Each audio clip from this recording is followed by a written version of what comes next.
is an amazingly excellent question. Dawson Creek is kind of the starting point, isn't it? Like that's kind of like the mile zero of the Alaska Highway. You're in South Africa, or you're somewhere that people would not typically know where Dawson Creek is. You tell them that I live at the mile zero of the Alaska Highway. Boom. There you go. I alluded to it earlier. I almost fell down years ago. I almost fell down that path of I don't care anymore. There's nothing I can do about it. Why bother? Yeah. If all of us took that path, imagine where we'd be now. We'd be in a much worse spot than we are. I'm starting to realize that maybe I was the problem, and in showing respect, I should show more civic engagement on whatever level that and capacity that might be. Revamping the education system was a big one for me. I think that we need to look at getting back to more of a basic situation where we're teaching children how to learn. What about healthcare? Healthcare is another big one. I'm very glad you brought that up. That's another one of the main issues that I've this conversation before. Bring everything to an end. Mm-hmm. How do you feel about whiskey? I love it. Yeah. So, that smells amazing. Well, here you go. Salut. Salut. So there's an appreciation for water and the volume of water at hand, eh?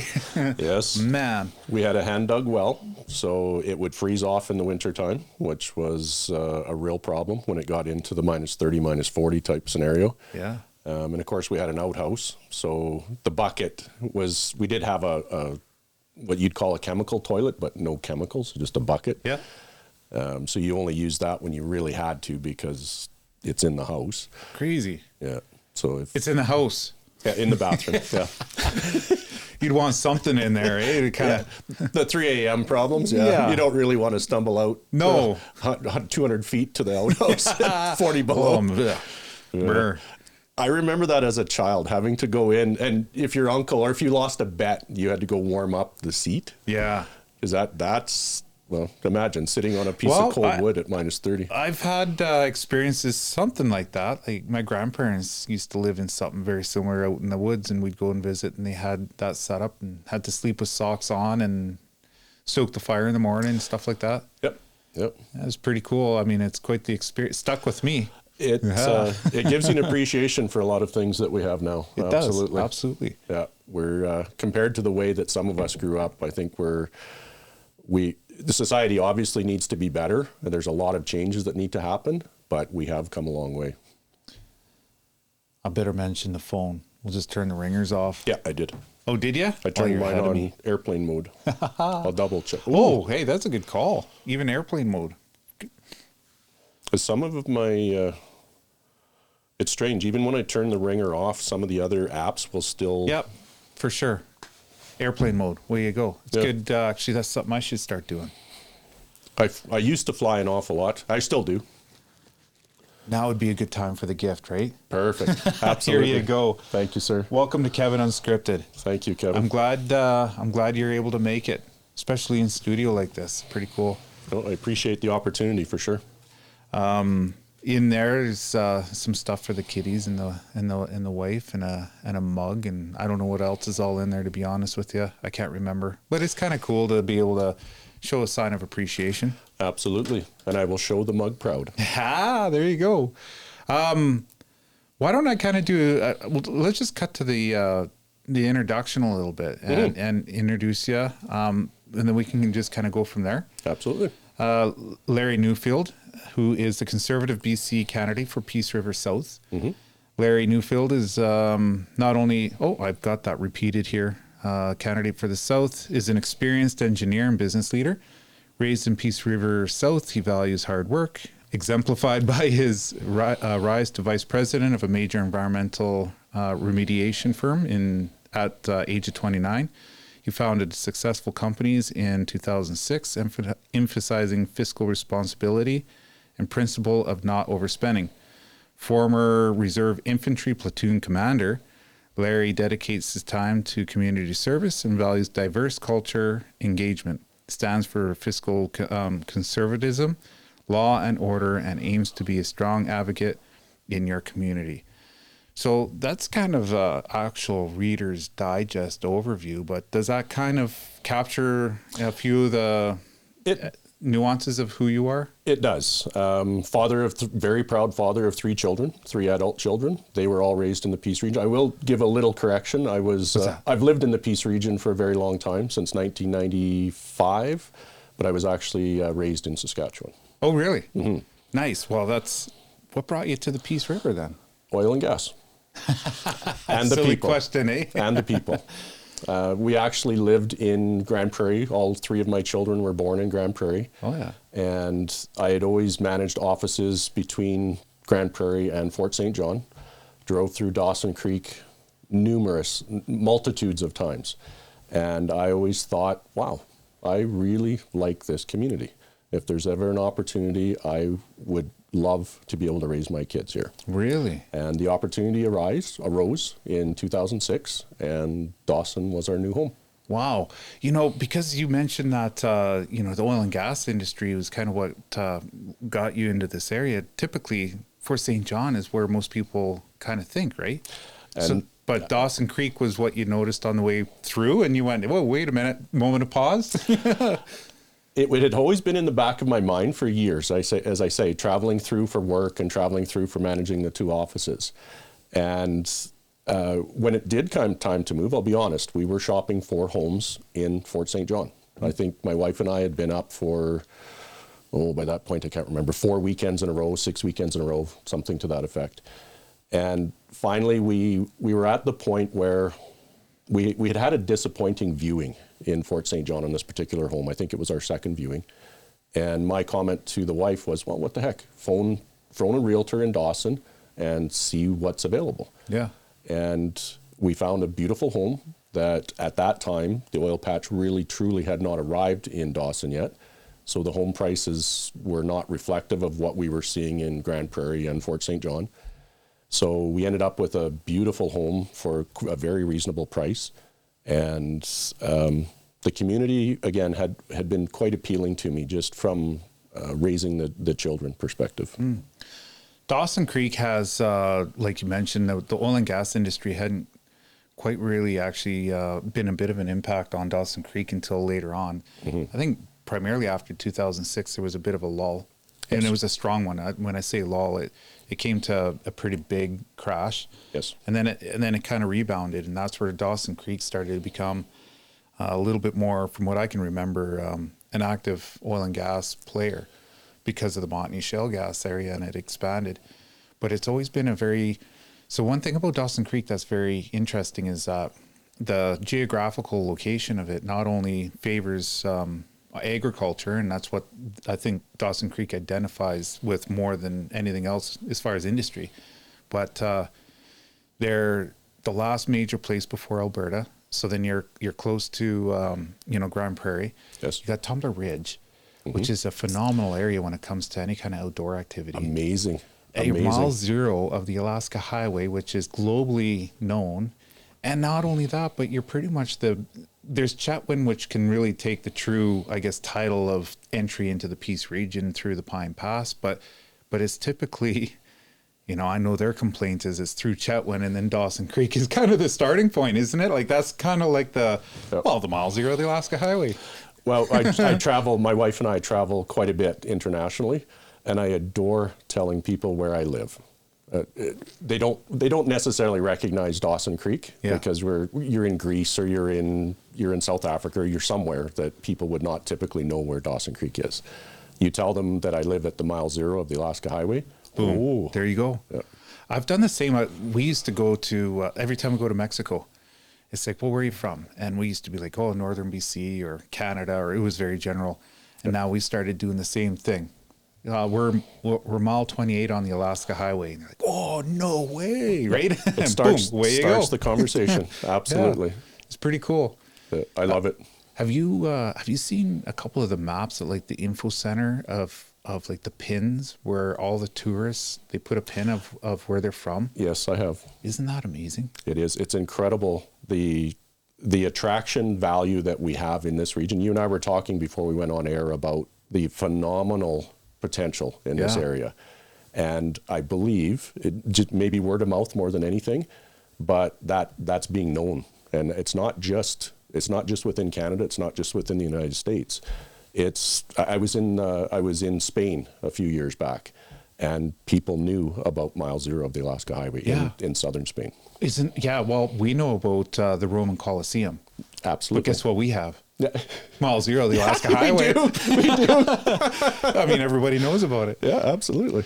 So there's a couple things that I wanted to kind of just ask you about before we got into the whole political spectrum, and I think your candidacy and recent involvement in running for the election in the campaign for MLA. But you were a platoon infantry commander. Yes. Former, sorry. So tell me about that. Where in your story does that have placement and your involvement in that whole experience? Excellent point. I have a grandfather that served in World War II. Well, if you could call it served, he was captured on December 11th in Hong Kong, and he spent 4.5 years in a Japanese prisoner of war camp. Wow. He did speak of it as I was a child, but honestly, never enough specifics, because obviously he had some pretty significant issues around it.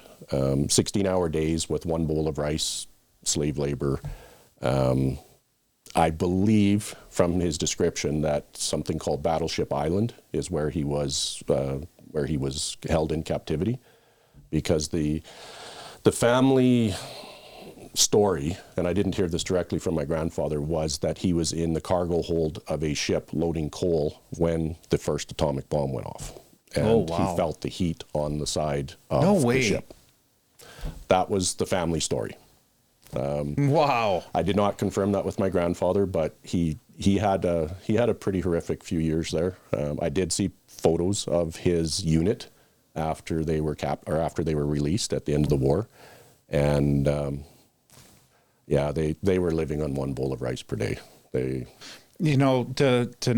I'd like to linger on that statement just a little bit, because there needs to be a little bit of recognition with the fact that within those few years of global warfare, it's impacted generations for up until now, and has formed countries in ways that are unmeasurable. I mean, Canada is an immigration country as a result of World War II for the most part, and I think even I'm here because of that. I think everybody was affected. Well, the world, it was legitimate as far as the effect. And I don't know if we're ever really going to actually know what they experienced, because that generation by default was very, I mean, I don't know what it was, why people didn't want to maybe talk about it, because it was too close in a form of reliving, or maybe it was so uncomfortable in maybe an element of shame. I don't know what it was, but to relay that from one generation to the other, I think we're losing part of history that I don't think any documentary's been able to capture accurately. I would agree. And I would actually suggest that it's a combination of the two items that you mentioned. My grandfather, at least in his case, was of German origin.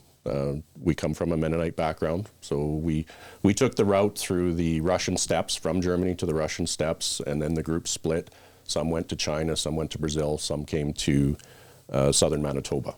And I'm a descendant of the southern Manitoba group, and my grandfather's family spoke German. So of course, during World War II, the shame of speaking German, and so I do believe there was a component of that. And then secondly, probably more than anything, I would suggest it was the lack of understanding or the lack of ability to provide mental health treatment in those days. Yeah. So you weren't a real man if you didn't suck it up and deal with it on your own. But I can't imagine what those people went through. I don't want to imagine what they went through.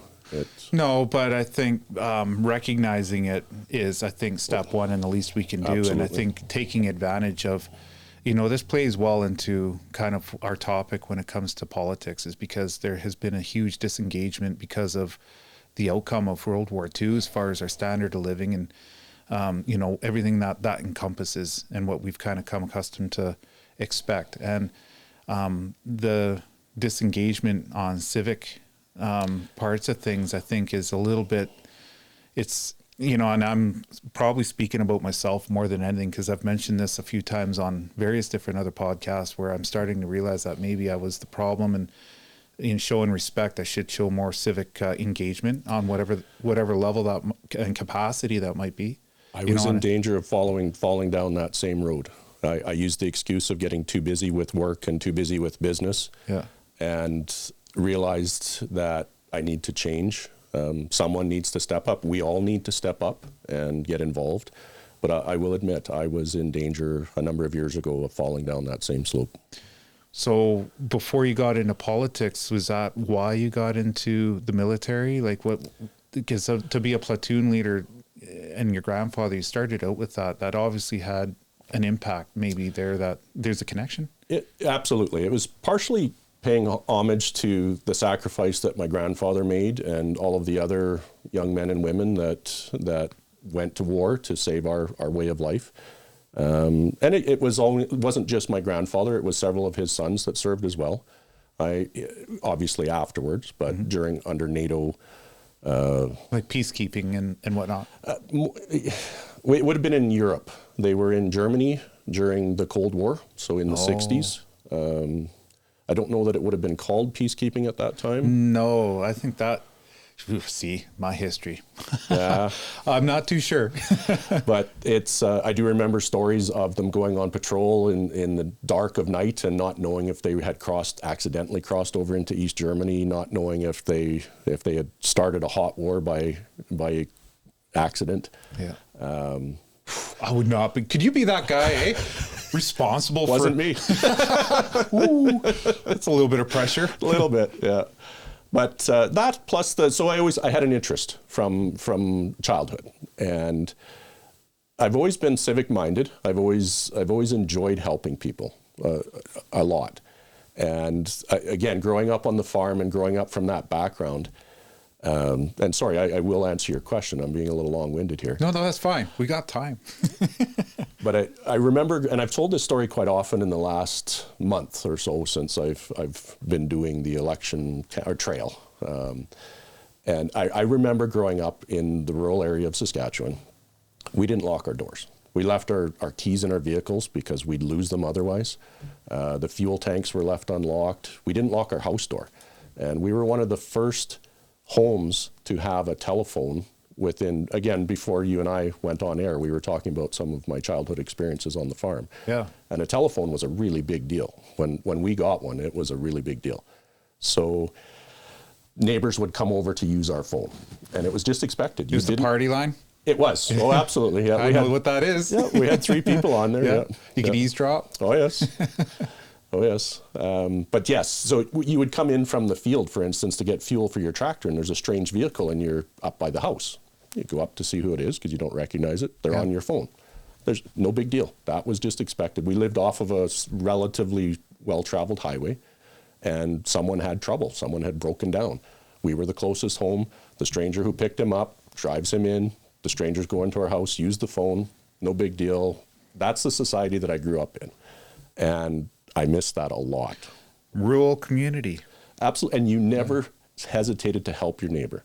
They didn't have to ask. You just did it. Yeah. It wasn't necessarily a barn raising type scenario, but if someone was building a barn, they didn't ask you. You just put your tools in the pickup truck and you went and helped on Saturday. And that was community. You know, there's a lot of things that has shifted, because to kind of something's very similar like with what you're talking about. I remember, especially in the northern part, hitchhiking was a very, very common thing. And it was, I think it might even been a law that if you didn't pick up a hitchhiker, there were ramifications for it. Now it's shifted to the complete opposite, along with a lot of other things. But it kind of speaks to what you're talking about as far as, I think, community engagement and just that nature of wanting to help each other out a little bit. Absolutely. And the other story that I've been telling is the second car that my wife and I owned together was an upgrade over our first car. We paid $300 for it. Yeah. So that's a tank of fuel nowadays. It is. It was probably worth $200, but we paid $300 for it. But you would drive it 50 minutes on the highway, and you could hear it was burning so much oil that you could hear the lifters at 50 minutes. Holy. So you had to pull over and add 2 liters of oil to it, go another 50 minutes. Wow. And there was a rare exception that I can recall where someone didn't stop to help.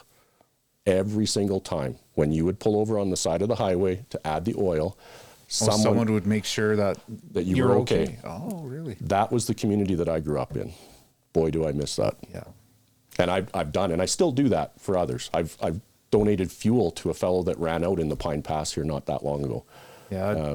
You know, I was talking with somebody that made an interesting comment, and it goes to, you know, speaking to our education system and a lot of things right now is that when you go to finance something nowadays, you typically used to think about 5 years, like it was a 5-year term, unless it was a mortgage or something. When it comes to an awareness and a historical recollection of something, there's a reset every 10 years.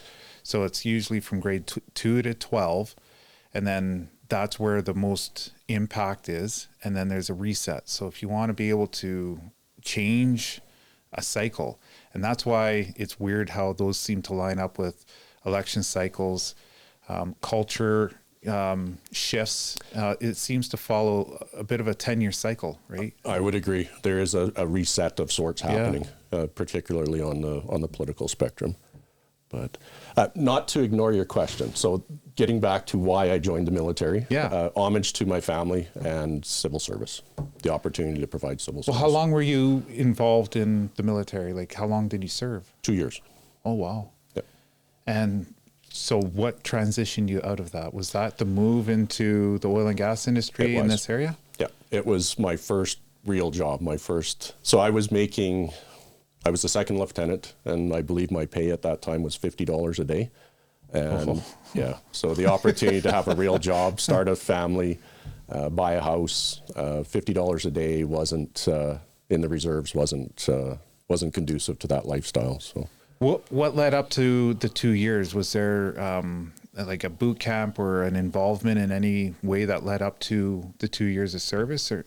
Yep, absolutely. I had the incredible experience, the incredible opportunity of being trained by the NCOs. We went to Camp Borden, and then north to Petawawa in Ontario, and had the amazing fortune of being trained by the NCOs from the very freshly disbanded Airborne Regiment, who went on to form JTF-2. There are Canadian Commandos, and these individuals are very, very hardcore individuals.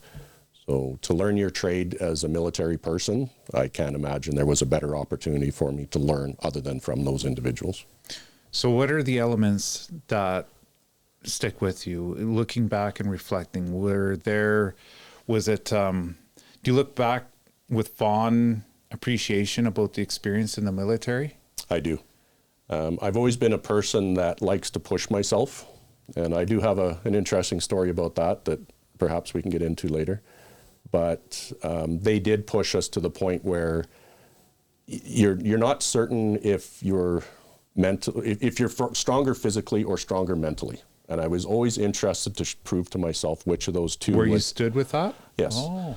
And I was very fit back then. I was in my early 20s. I was a farm kid. And obviously had trained very hard for basic training. And they push you very, very hard. So it gives you an appreciation of what you're capable of, gives you an appreciation of, I wouldn't say the level of punishment that you could take, but the level of... You're self-aware. Yeah, how far you can be pushed and still function at a high level. So here's a bit of a weird example, I guess, because I'm bad with this as far as the you mentioned capable. Mm-hmm. I now look back at certain things that I used to be very fluent at, especially when it came to work. And you're talking about that physical attribute. You've worked and I've gone with certain things, trip and pipe, like in the oil and gas industry, or being able to run a certain distance. And mentally, I feel like I can do it. And then I go and I actually try and do it. And, I'm nowhere near at that level. I know. So that's actually nuts. So you're talking about your own awareness of your own abilities. So they push you so that not only where you think you can go, but areas that you didn't realize you could actually go. Far beyond where you think you can go. Wow. Both physically and from physically, stress management and ability to make decisions that potentially in a real world scenario could have been life and death decisions and still make them well when you're still under that a tremendous amount of pressure. Wow. That's almost something we should incorporate into our school system, eh? No, we'll leave that alone. That might be difficult to get buy-in. Yeah, no kidding. So let's fast track then. I guess you moved to this area. I'm curious about your bio is so vague. I have a hard time finding some of this information. So entrepreneur, like you got into business. I did. Okay. What does that look like? Your oil and gas business and very successful, but what is that? So I've loved oil and gas. Again, that part of an homage to my parents and to the community in which I grew up. I grew up in the 80s in farmland, Saskatchewan, and I would say at that time we were losing 15, don't quote me on this, I want to say 15 to 1,800 farmers per year were going bankrupt. And Saskatchewan had less than 1 million people the year that I graduated high school. We were losing people left, right, and center. What was happening is that in our particular instance, my mother would go to work, or go to town rather, and work as a cook to feed the family. My father and every other male over the age of 18, as soon as the snow would land on the ground, they would disappear and come up here to work the oil patch in order to keep the farms alive. And that was really what, again, the hardworking attitude, I was always attracted to the oil field. And I think it was just I don't want to use the word romance, but around the going to new faraway places and. Oh, yeah. And the adventure. Yeah. Seeking the unknown. Yeah. And nothing against the companies I worked for, but coming from that background, it was. I've tried to learn everything that I can from every supervisor that I've ever been under, and good and bad. And honestly, I've learned more from the bad than I have from the good. And if there's something that I see that a leader is doing very well at, I go out of my way to study it and emulate it, and then try to improve upon it. And really, that was what led to starting my own business. That plus, to be honest, the 80-hour weeks, I realized that was starting to have a toll on my family. My family was very young at that time. So the thought process was that I can do math, I'm an engineer, and the thought process was that, well, I'll work 3 days a week and make enough money to keep the lights on, keep the kids fed, and actually be a part of my children's lives as they grew up. Literally within 24 hours of us opening the doors on the telephone line for the business, I did go back to 16 hours a day, 7 days a week. So wow, that part. At least it took off. Immediately. In the oil and gas industry, and then you touched on, you kind of grazed over, but I caught the fact that your background is engineering. Yes. So what company did you start? Like what was the? Can I say that on the service? Oh, environmental engineering. I'm an environmental engineer. I'm a civil engineer with an environmental specialty. Okay. Well, you can say what the business is. Okay, is that, absolutely. Or you don't have to. No, it's Oak Ridge Environmental Engineering. Oh. Yeah. Well, environmental. Yes. You must be loved. I'm a special kind of guy. Well, good for you. You know, that's obviously there was a demand for it too then. There was. And I had a reputation within the industry by that point that it was a very easy transition for me. I knew most of the significant players that did the hiring out of Calgary. It was very easy to make phone calls and let them know that I was available, and the timing was perfect. The timing was very good.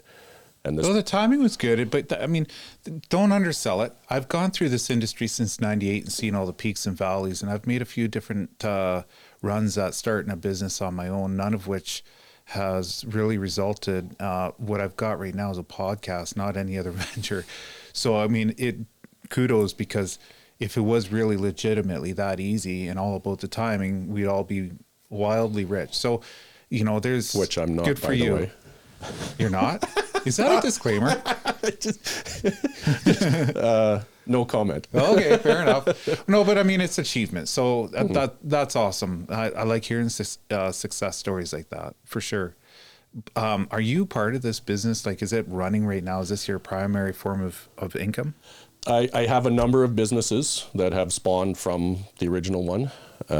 We actually do work overseas as well. Man, you've grown. It's not as exciting as it sounds. No? We spend money there. We don't necessarily make it. But that was also an opportunity for me to give back to humanity. We're working on what's probably, if not, I don't believe it's officially been labeled as such, but the largest oil spill on that the planet has seen, or one of. It's actually the Niger Delta in Nigeria. And we've been over there for a number of years trying to provide assistance. It's been challenging to be profitable working there, but yes, it allows me to use the expertise I've gained over 28 years of doing what I do, and make human lives better on a day-to-day visual basis, and I love doing it. I really do. That's not really the image people have by default when they think oil and gas industry, is it? No. But what I can tell you is that working internationally, I am incredibly proud of our oil and gas industry.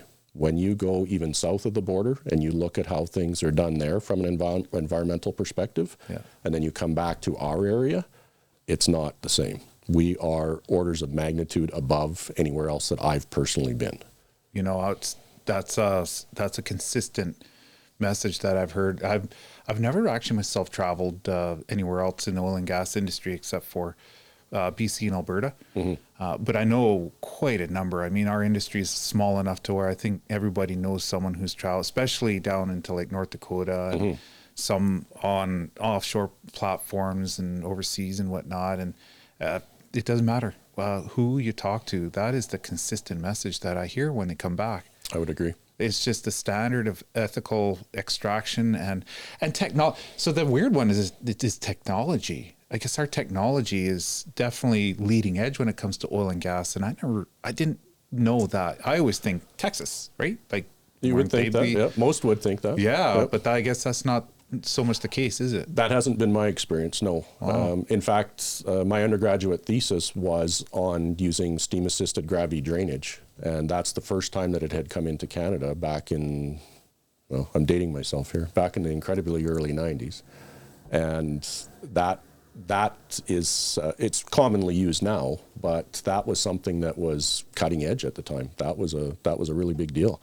And we brought that, the Canadian oil patch brought that in, and they were using it to extract around the Lloydminster area, which is where I was working on it. SAGD. Gotcha. Absolutely.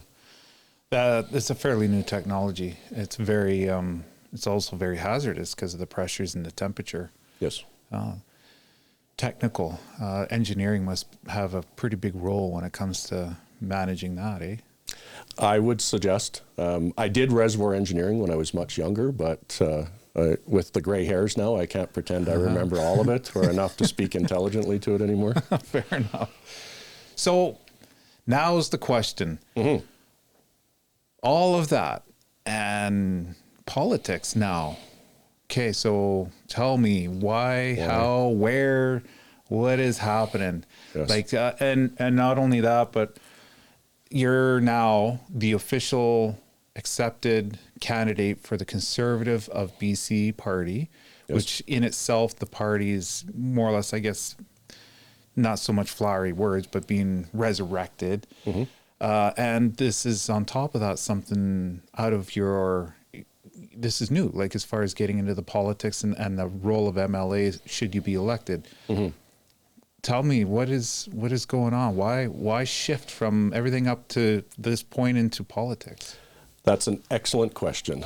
I've been asked that exact question by family members, by friends, with a much more negative tone attached to it. Why on earth would you do that? What are you doing, eh? Yeah, shake your head. What are you doing?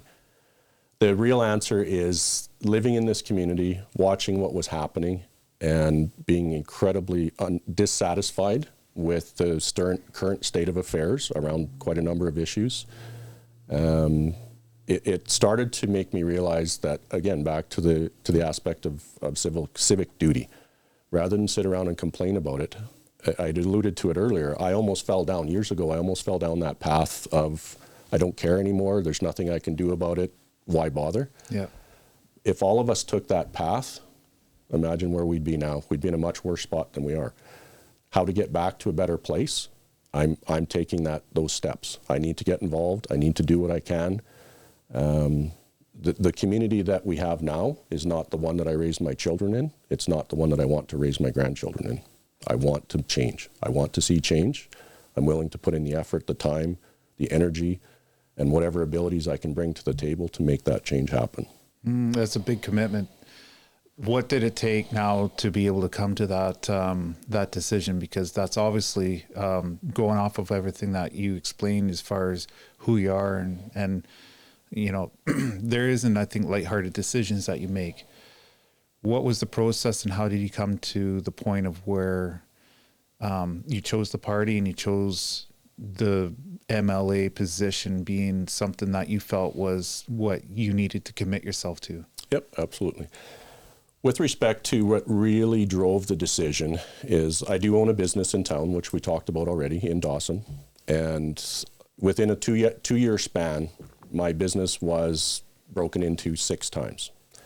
And on the 6th break-in, I didn't phone. I didn't even get a file number. I didn't report it because on number 5 break-in, I had done an incredible amount of legwork. We had what I felt was a very good picture of the individual's face. We were able to go down to what is commonly referred to as Heroin Heights. We were able to identify the individual from one of his cohorts instantly. He had turned on my GPS. I was able to track that.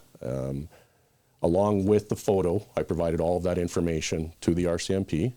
And I do support the RCMP. I want to say that before I continue this story.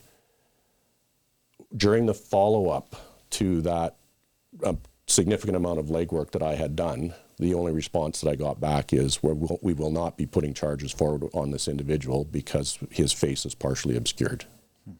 And wow, what do you do? Yeah. You just add more cameras, you add more locks, you add more. And it's to the point now, my wife and my daughter work at my primary business. Our policy is that our front door is locked because of the type of individuals that are using our street to transit from downtown into another part of the city. It's to the point now where Canada Post will not deliver to us because they won't wait in the cold for the ladies to get up from the office to come and unlock the front door. So now we have a mailbox on the front of the building. But it's my wife and it's my daughter. Oh, and we have other individuals that work there as well, obviously. And I can't fathom the thought of putting them at risk if one of those individuals that had been involved in the thefts, the break-ins, whatever other activities are happening downtown, coming into our business, and my wife and my daughter having to deal with that. Yeah, the crime is something that's an increasingly it's not alarming, but it's becoming one of the biggest issues and hurdles and being voiced. And it does seem like a lot of the time is falling on deaf ears. And a lot of the people that I've talked to most recently are now starting to go from the excuses as a response to where it's starting to feel like it's a outcome of by design almost. And I don't understand. That's the weirdest thing to have to say out loud. Like to hear that makes you question a lot, but I don't understand what is going on with crime. And I think the whole application, it's not just a shortage of manpower. It's a whole lot more than that, it seems like. It's a societal issue. It's something that we need to go back to basics to correct. And again, that's why I chose politics. I don't know if I actually physically said it out loud, but it was really somebody needs to do something. And the status quo is not okay. The way things are right now is not okay. So we need to, as members of society, we need to step up, and wherever we can, we need to make a difference. So you're at a point where you had to kind of throw your hands up in the air and walk away and be a part of the problem, which is disengagement on a civic level, to where you decided for there to be change, you had to get involved from inside. That's where I'm at, yes. What is it about the MLA position that you felt you had the most ability to be able to enact or be a part of that change versus any other option, maybe, you know, civically or even federally, or I'm sure you thought about different options. I did. And really what attracted me to the MLA position was that the ability, I won't say should, I'll say when we form government, the ability to make real change, the ability to have input. I'm quite impressed with the leader of this party, from the perspective, well, more than one perspective, but mainly from the perspective that he is very adamant about individual MLAs being able to speak for their area and for their constituents, not necessarily being whipped into whatever. There'll be obvious exceptions in my mind, things that are budget related or non-confidence type issues. Obviously, those we'll have to make sure that the government does not fall. But the ability to truly make substantive changes that are going to affect my community and the community that my children and my grandchildren live in, I believe, for me, can be most effectively made from the seat of an MLA. So was that the deciding factor, or one of the deciding factors when it came to choosing Conservative BC Party versus, you know, in this area with Mike Burney's part of the United, and some of those other options? So was that the option, or what about it was the party leader like John Rustad specifically that made you gravitate to that party platform? John definitely sealed the decision for me. I wouldn't say that's what moved me in that direction. What moved me in the direction was looking at the values that they hold, and I align very well. When I went down the list of what they stand for, one of the questions on the application to become a candidate was asking, is there any of the platform that you would not be able to support? No. Wow. I align. And I do feel that certainly I'm a fiscal conservative. I do. I've never made a car payment in my life. I've never made a vehicle payment. I only buy what I can pay cash for. And I don't walk in with cash, but I set aside money that as a car payment into a fund. And when I need a new vehicle, that's my budget. And that's what I spend on a vehicle. I've done that since I was 16 years old. And that's the same process that I've taken to my businesses. That's the same process that I've taken to most aspects of my life. And if I can bring some of that common sense, could we call it, to government, then I'd love to do so. So the whole party whip thing, that was definitely one that has come up a few times. You know, I just did a recording with Jordan Keeley, who's your counterpart in the North, Peace River North. That was what he said too. That's a big deal when it comes to being able to. So there's a weird little thing that BC has. It's a province, but it's got this really unique, I don't know if it's unique to this province itself, but the whole north to south dynamic is almost more extreme than even the east to west as far as the country. Like the difference in the northern part of BC versus the south is a whole lot more different than even north or south with Alberta. It seems to be a little bit more level playing field, doesn't it? Or even Saskatchewan, Manitoba. I think Ontario has a little bit more nuance in it, but it seems like you got Quebec, you got Newfoundland, you got all these other provinces. And then there's BC, where you quite literally, and this area specifically, yes. We're not Alberta. We're not really BC. We're stuck on this side of the rock, like in this little area where it's like, yes. What do you make of this area? Like, so when it comes to a provincial party, and I mention that because when it comes to the whip, this is something I just became a little bit more aware of as far as party politics and what that actually means and your ability to represent this region. And then the advantage of representing, I guess, the region as far as why some people might go as independents.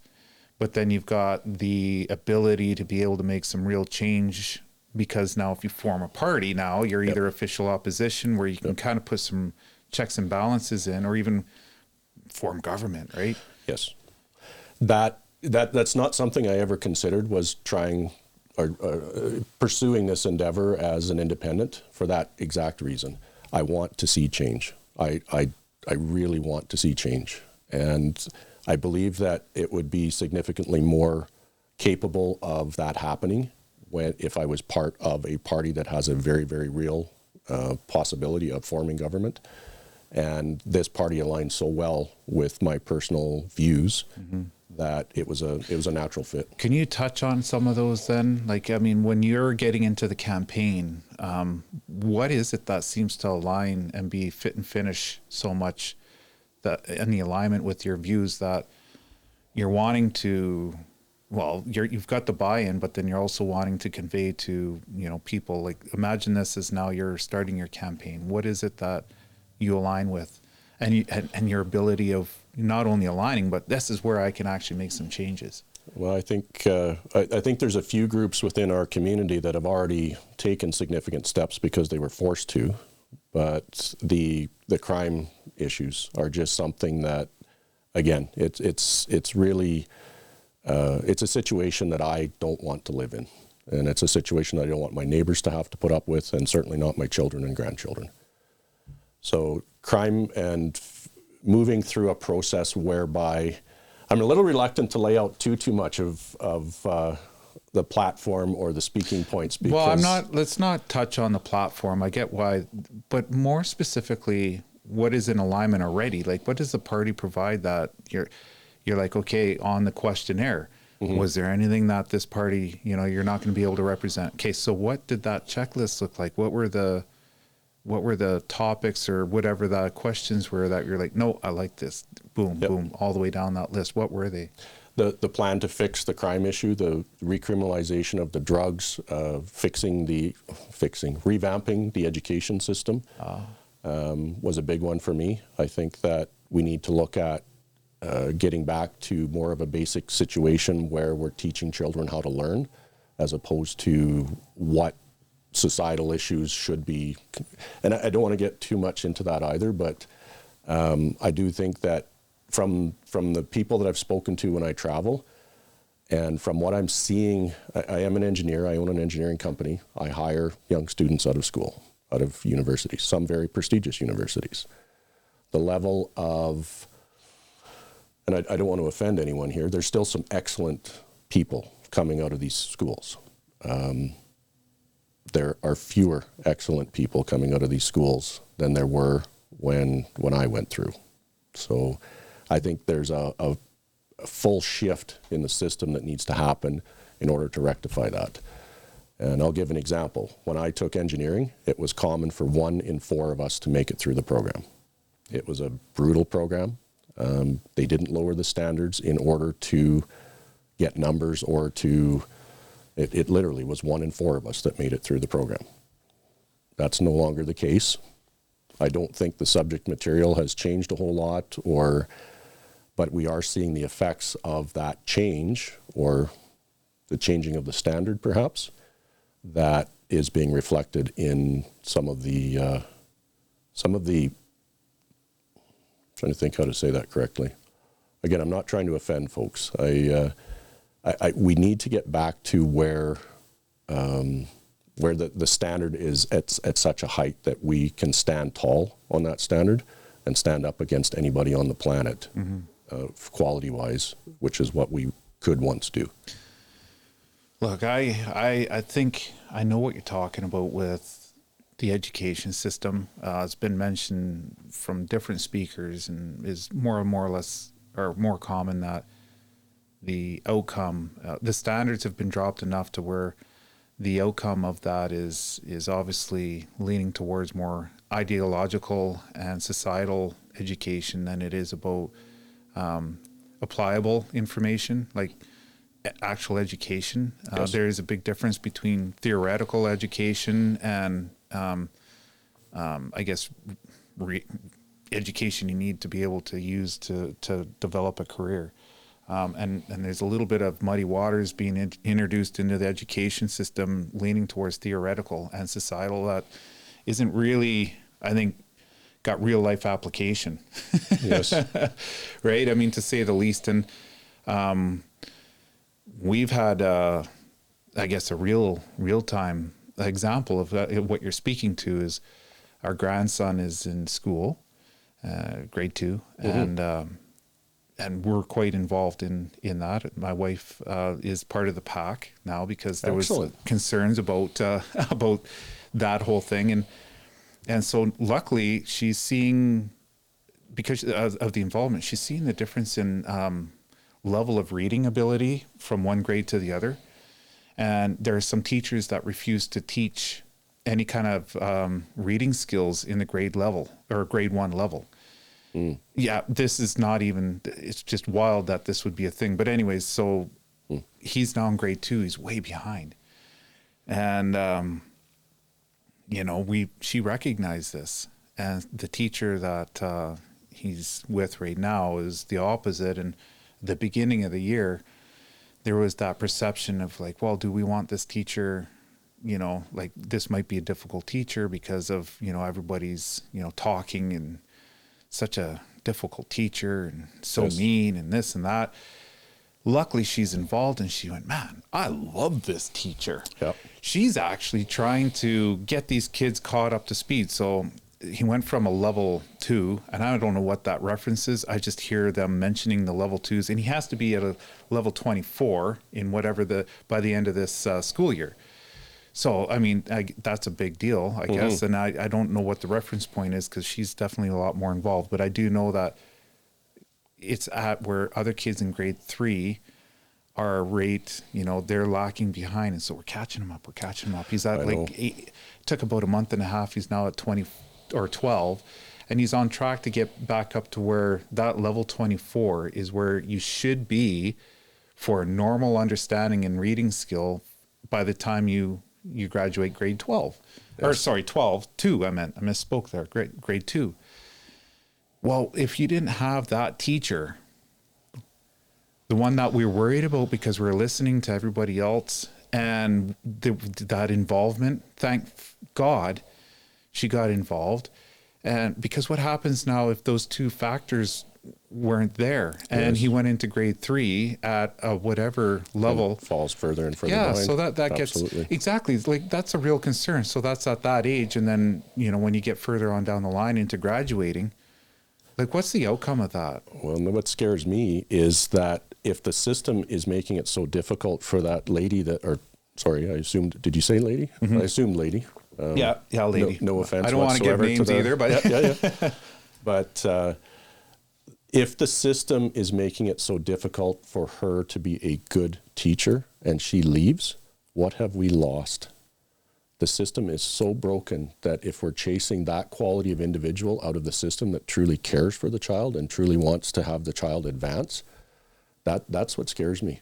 That it really does. Well, this is something where, and we are going to get into the weeds here a little bit. Okay. We have to, just because you signed up for this role. So we're going to be talking about some of these things, and I'm along here with the ride with you. Okay. Soji, in education. So one of the things that I just found out about Soji, because I've asked this recently, Kevin Falcon and Ellis Ross has came up with that, and Mike Bernier, who's the MLA currently sitting that you're going to be running against, brought Soji in. Yes. Now, the reason for that, as far as I understand, and I hope I'm being accurate when I explain this, is because it was to prevent or address the bullying factor. When it came to sexual orientation and that whole topic that goes with it. Yes. And then it's been misused, and it's where it is now, where it's like a very, very concerning thing and polarizing on a lot of different levels. The thing is, though, is that if that's not what the intentions was when it was introduced into the education system and it was to prevent bullying, then how come the system didn't put the checks and balances from it to be misused to where it is now? And to further that a little bit more, is that by putting people in a position where they can't actually stand up for themselves or put in compromising positions because of that whole aspect, the outcome is bullying, which is the very thing you're trying to prevent. People are now being told not to, threatened with their job. Yes. There are teachers that are walking outside of the lines. Yes. The curriculum and the system that is so quick to be decisive and stop things when it comes to speaking against it is not acting in the same fashion when it comes to making sure that it's not being manipulated or abused. That's a form of bullying. Unless I'm being wrong here, like I need to be checked if I'm getting that wrong. No, that's my understanding. That is my understanding.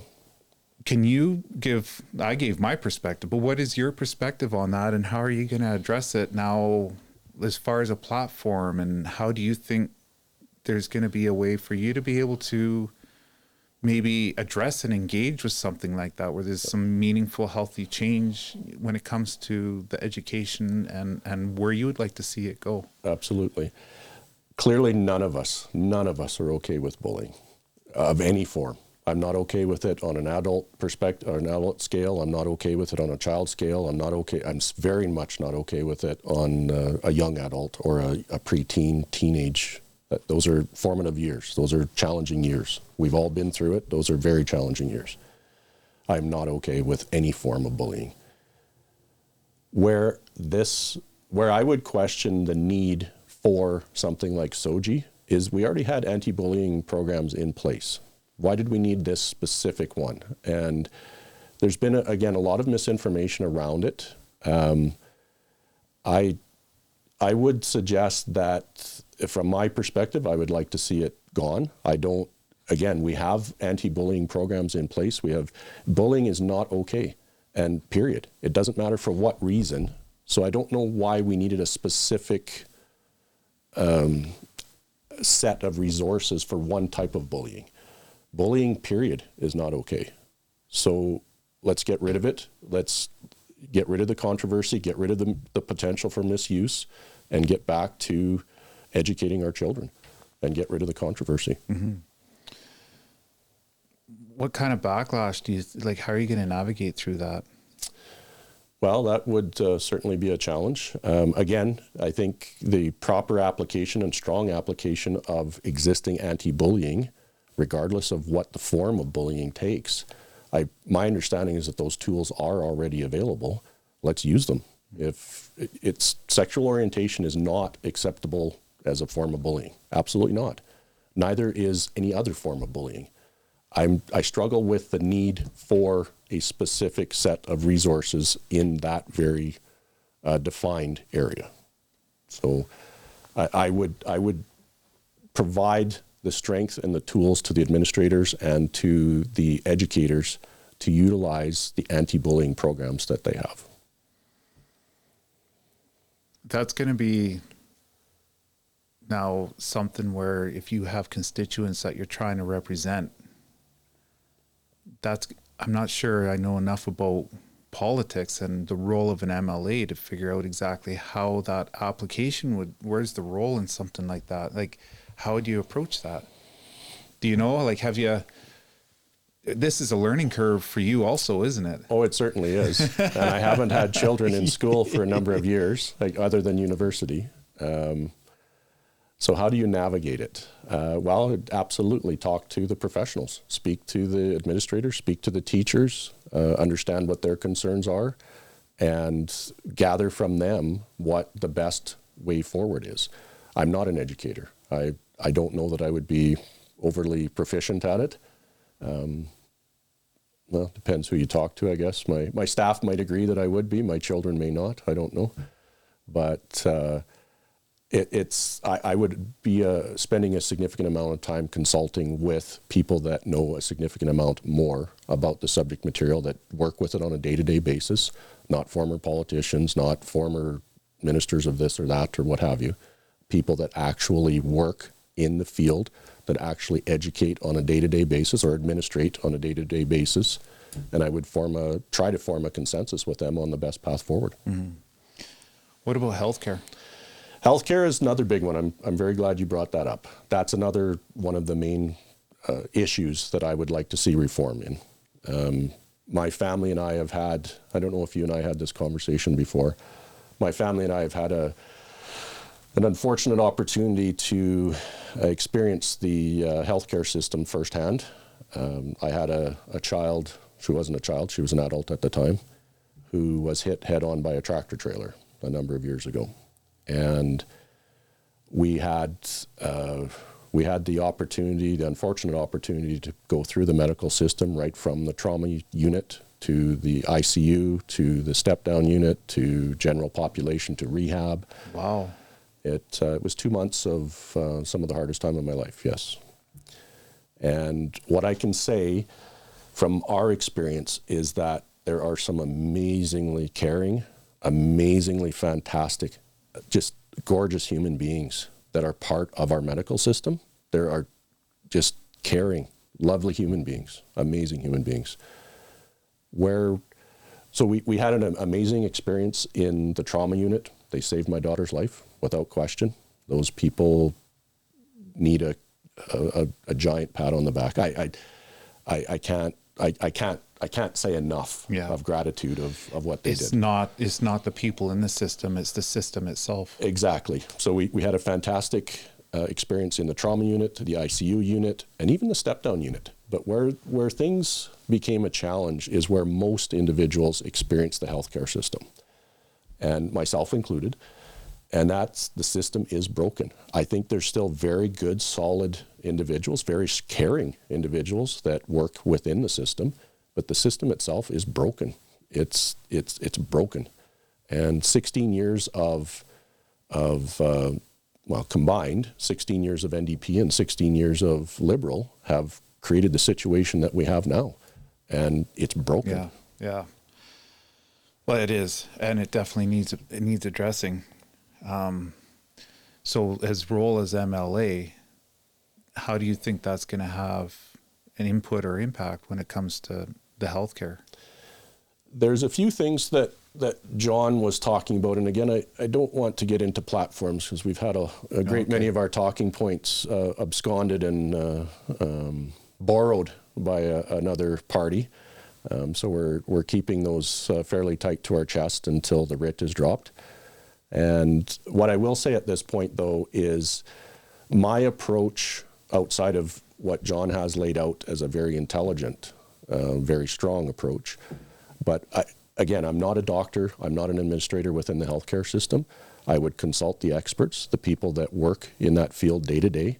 I'm an engineer. I know how to fix and diagnose things. I don't know how to, and that doesn't include a human body. So I would speak to the individuals that care for the human body, that are engaged. They're obviously very passionate, very intelligent people that have a calling in life that have brought them to that situation. I would be incredibly interested to hear what they have to say, and I'm sure because they are passionate, intelligent individuals, that they would have some very poignant and very intelligent things to share with us.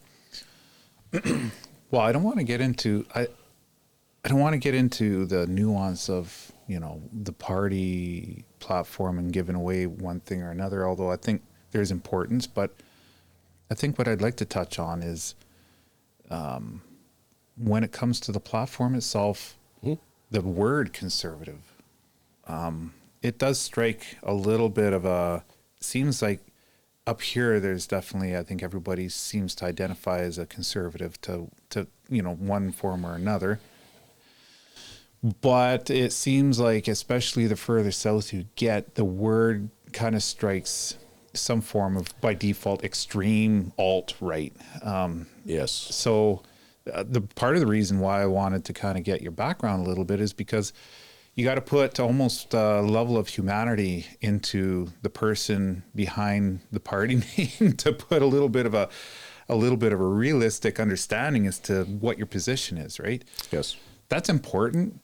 So when it comes to being a conservative, it's almost as polarizing as saying you're a Liberal or an NDP. Like, it seems to go just bing, bing on one side or another.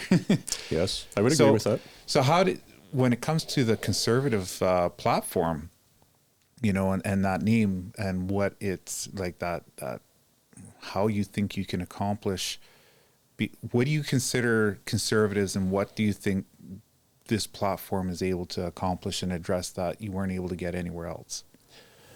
The focus on fiscal restraint, on fiscal responsibility, on common sense, getting back to the way I was raised as a child. And I hear this from our leader quite often, we're doing this, but it doesn't make sense. Why are we doing it? Why can't we just think in those basic terms of, the government has been doing this for the last 20 years. It doesn't make sense. Why are we still doing it? And I'm very much of that mindset. I'm a tinkerer, and I love to diagnose and fix and make things better.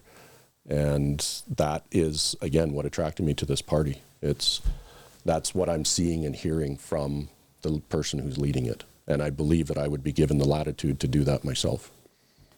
Must have been some conversations with your wife before you got involved in politics, eh? Oh, yes. Yeah. It was, we travel a lot, and we enjoy it. We love it. This year we've been to China, we've been to Greece, we've been to Turkey, and we've been to Mexico. And just the people that we have a chance to meet, again, starting out with the Hackney, I'm from mile zero of the Alaska Highway, starting the conversation, and it's fantastic. It's the people you meet are just lovely. You have an opportunity to build that bond, have a conversation about their lives, and we've made lifelong friends, and you experience the other cultures to an extent that, this is fantastic, but maybe that could be done a little bit better, and just hearing what people have to say and what their perspectives are is something that I very, very much enjoy. So yes, the wife would have to give up a large part of that. She's absolutely willing to do that because she supports me in everything that I do. We work together. We've been together 35 years, and hence the gray hairs. That's where you're attributing that. Wow. No, she's a lovely woman. She's amazing. She's amazing. So well, there's quite a workload though when it comes to that. I didn't realize till recently. One thing I do got to attribute to other MLAs that have been accommodating, like I'll say Mike and Dan, just because, you know, I got to give them credit where credit is due. Like Absolutely. They brought me down to the legislature, and I went and I learned exactly. I mean, anytime anybody has an opportunity to go down there, I know it sounds dry talking about it, but it's pretty cool. You see, I think there's appreciation anytime you get involved. Like, it's like going to Mexico. You know, you think you know what you're getting yourself into because of what you see on movies and TV until you go traveling, and then you're like, whoa, you know, on the culture, the smells, the atmosphere, and everything that goes with it gives that whole level of experience, right? Yep. The same goes when you go down to the legislature. Okay, you're dealing with a place in one single building that has that whole environment. Like, you know, people like going to castles because they want to experience. Well, this is no different. I mean, there's history, and it has real impact on provincial, like whether you like it or not, it's affecting us. Mm-hmm. That's why we're here talking about it. And anyone who wants to, I strongly recommend anyone who goes down there. I thought it was pretty cool just to learn. Mm-hmm. One of the things I learned was the workload. I didn't realize the workload and the hours that went into being an MLA, specifically when you're this far north and the traveling for St. John down to Vancouver, and then you got to hop over to the island. Yes. So you're gone Sunday night, and then you're coming back Friday evening. Yep. Ooh boy. Yep. We were talking about hours. Yes. Yes. I've worked oil patch for 28 years. Yeah. And but not for the pay scale. No. I mean, no. There is a difference there. But I did save my nickels from the oil field. And yes, being an MLA will be a significant pay reduction for me. The opportunity to make that difference is absolutely money. The money's not of a concern. Unmeasurable return. Absolutely. To be able to lay my head down on my last day and think of what I've had the opportunity to make a difference in Nigeria, hopefully a difference here as an elected official. That's really what I'm after. I'm not, I did save my nickels, and the pay's not a concern. It's as far as the workload, that's real, absolutely. I've been an 80-hour-a-week guy plus since I was 16 years old. I worked full-time at a gas station while I went to high school full-time. And I still managed to have a girlfriend, and I think I even did a bit of curling at the same time. So juggling things and putting in time and effort is not of a concern to me. So the reasoning here, that's where we're going to dig into this a little bit, because if it's not for the money, no, then this is getting to something a lot deeper there that goes on, I think, obviously a principle and moral compass that is holding you accountable with, I think, clean conscience, to where if you didn't try to do something, whatever that might be, you couldn't sleep at night with a conscience knowing that you were part of the problem. Absolutely. And like everything else, that's we should maybe unpack what that is a little bit, because that's a driving force that I don't think is touched on very often. I had the perception, I still really do, in some ways, where politicians are self-serving. I mean, we can definitely say that. I think there's a lot of bad actors in government, and that's probably why Agreed. You're starting to see a lot of people get involved, is because there are people that are a little bit more self-serving and bad actors. For you, what are those elements that got you, like, what is it that made you go, I got to get involved and I got to do something, or I'm not going to be able to not live with myself, but there's, I think, a guilt, you know what I mean? And yes. Not being able, you didn't do whatever you could to be able to be a part of change, instead of just turning it off like most people and say, you know what, to hell with this, let Absolutely. it go, I'm moving away. Well, I won't lie, that did cross my mind. I did move homes this summer, and a portion of my mind actually thought about, I live in Dawson Creek. It's not that far from the Alberta border. That did cross my mind. Then I thought, why not make it better rather than run away from it? And that really is something that, well, I'll give an example. And yes, so the main reason that I did, or one of the main trigger points we've already talked about, was the crime issue in our communities. The community in which I grew up on a farm, the community in which my wife grew up in and which I subsequently went to high school in, which is where I met her, was the murder capital per capita in Canada for 4 years running. So I went to school in that community from grade 9 through grade 12. Those 4 years, we were the murder capital per capita in Canada. I watched how that unfolded as a community. I did carry rolls of nickels with me. All of us carried hunting knives. We had classmates one in particular who was murdered. He was shot in the chest with a .30-30 while he was attending the register at the Red Rooster store. And that is something that I never want to experience again. That is something that I love this community. I love this area. I don't want anyone here to experience that level of I don't want this community to become that way. You shouldn't have to be scared walking down the street. Yeah. No, I went to a meeting recently. Today I just got, what do they call that? Sworn in. Oh, great. For yes. Chamber of Commerce. Yes. It's pretty cool. Neat experience, by the way. Yeah, I bet. And the CAO for Fort St. John Council did a speech. And one of the things, because he's an old police officer, it was pretty cool how he was talking about, he was addressing crime. He was talking about it specifically, and how the RCMP and the civic governments are trying to work to address crime specifically, and yes, where there's such an erosion within the RCMP's abilities to be able to address it, to where they're using bylaws to be able to address it, which are obviously never intended to be able to, or powerful enough to address the problems, because of the lack of ability from the RCMP. When I say lack of ability from this RCMP, I'm not saying like a an individual RCMP. Agreed. It's we go back to the system. Yes. Right. Like, and sometimes that could be modeled a little bit. It's not the people within the system. I think, if anything, I wish that there was more to attract more people into the being an RCMP and a teacher and a nurse and all these systems that are really starting to erode.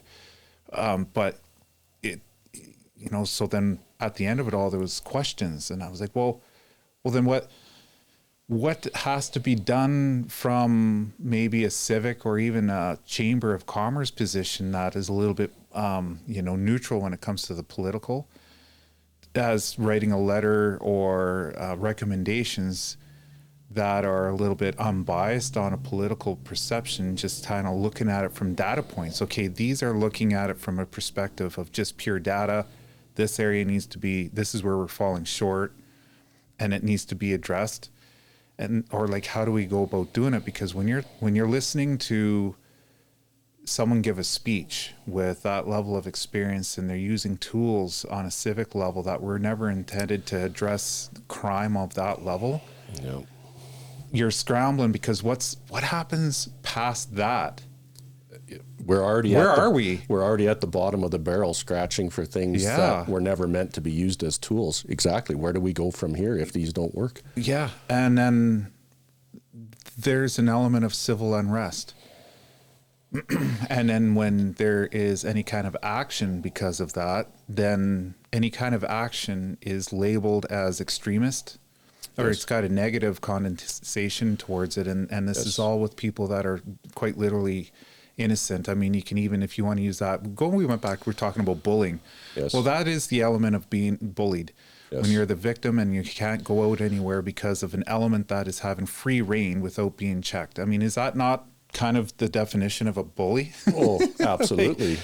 You're being terrorized. Yeah. So you lash out. It's like a dog. You beat the hell out of a dog and then put it and then it lashes out because it has, and then you put the dog down. Someone. And that is a bit of an extreme analogy, but I was trying to get the point across a little bit.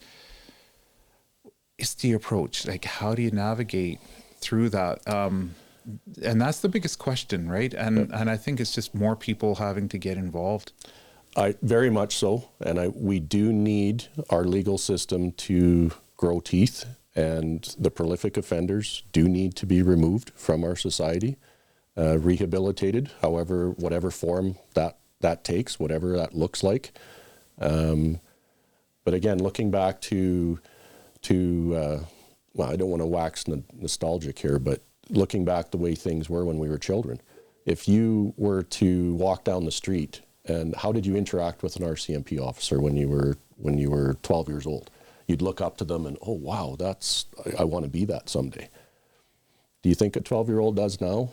No. Here's a question then. You talk about nostalgic and old school.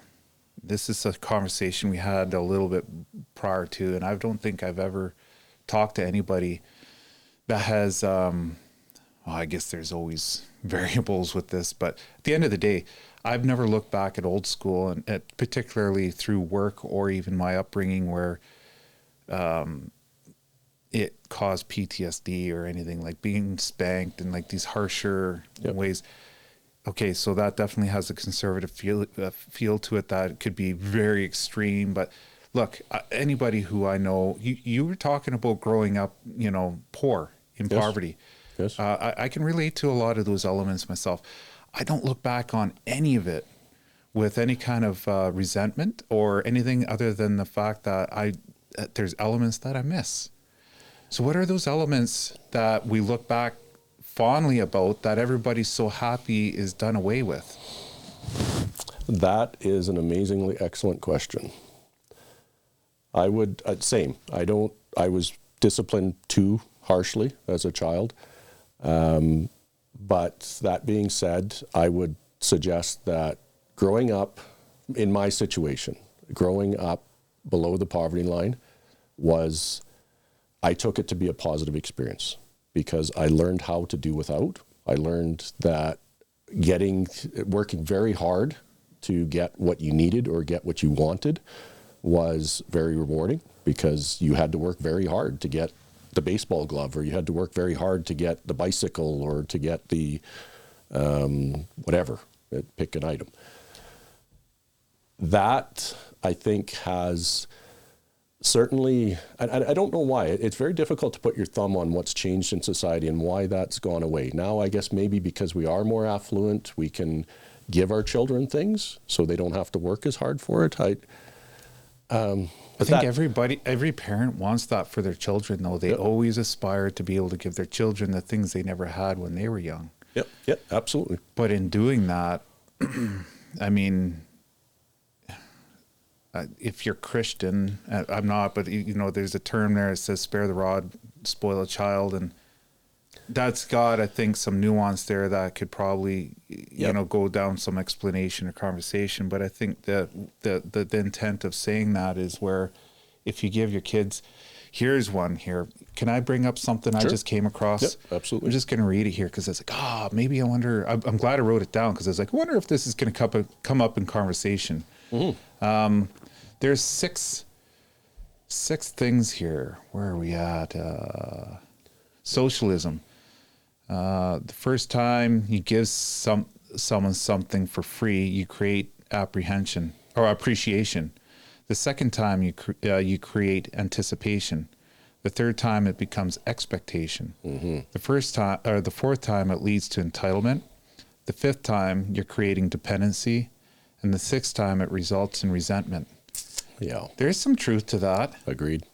So, I mean, and trying to figure out that line now of when you're trying to provide for your kids and give them everything that you didn't have, but then you're creating in default the elements of what I just outlined there, right? Where there's a sense of entitlement, and really at the end of the day, there's a lot of truth to growth lives in the realm of uncomfortable, in the realm of uncomfortable. Yep. And I think kids need to feel uncomfortable to be able to grow and have that sense of appreciation a little bit. I agree. And I don't want kids to go without. The basics, the food, never, ever. Yeah. I'm sure we're both in the same. I guess you could take that and go in the wrong direction. Yeah. Fair enough. But I think we're more talking about the PS5 or the something of that nature. I agree. I made my children, my business was successful when my children were younger. And yes, I could have given them the I wasn't a 5 at that time, the PS2, or the 1, 2, whatever. They had to work for it. I made them work for it. They had to save their own money, and when they had enough money, then they were allowed to go and buy it. And I'm not saying that's how I raised my children.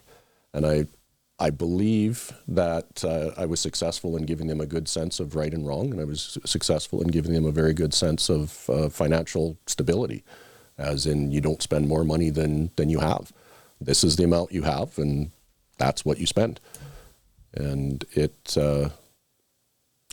the approach I took, and I'm very happy with how my children turned out. No, well, he raised them all then. Yeah, thank you. Well, you're welcome. I guess you could take credit for a majority of that, but at the end of the day, they're own people. So absolutely. Deadly proud of all 3 of them. They're amazing human beings. Can I ask a few questions on other topics that'll come up? Just get your opinion on when it comes to climate change is a big one. Sure. Yep, absolutely. What is your take on climate change? Climate has been changing since the beginning of the Earth. I've been rewatching a lot of geological documentaries of recent, and I want to say the program I've been watching has been How the Earth Changes or something to that effect. Yeah.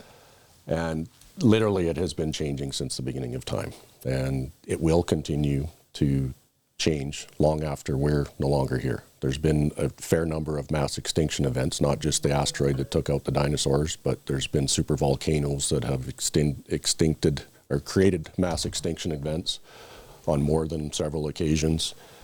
We won't be here forever. Our species won't be here forever.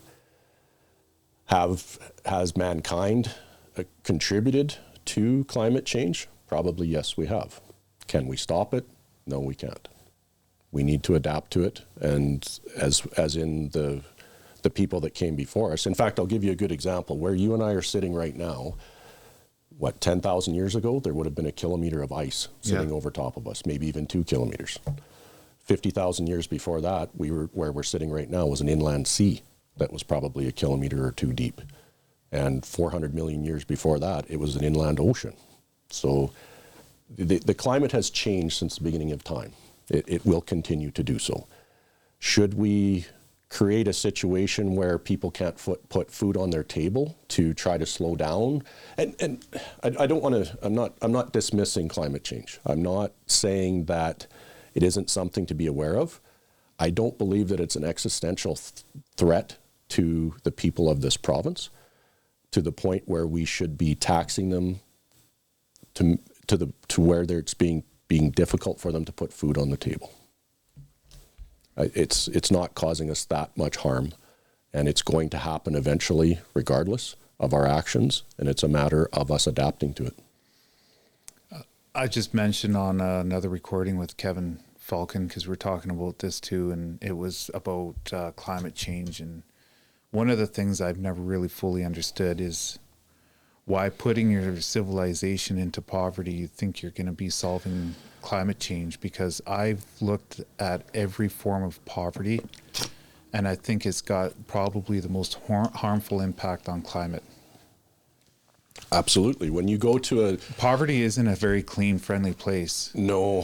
When I travel, like you probably know, because you're talking about, cleanup and stuff, and poverty. What kind of leverage or abilities do you have to be able to address real concerns when you're coming from a point of no power or ability or resource or whatever it might be? Yeah. On one of our recent trips, a good example of that is watching a very unfortunate individual burning truck tires to salvage the steel cords from within. He's standing there in zero protective equipment, breathing in the fumes, absolutely covered, black, covered from the soot from his fire. And the impact, he was doing that on the shore of a river. The impact to the environment, the impact to his health, the fact that he needed that steel out of those tires that badly has created a situation where he's harmed his life and he's harmed the environment through the need for that steel, the poverty that he would get his 15 cents or whatever it is for that amount of steel that's in there. That was a very poignant moment for me. So to answer your question, if we don't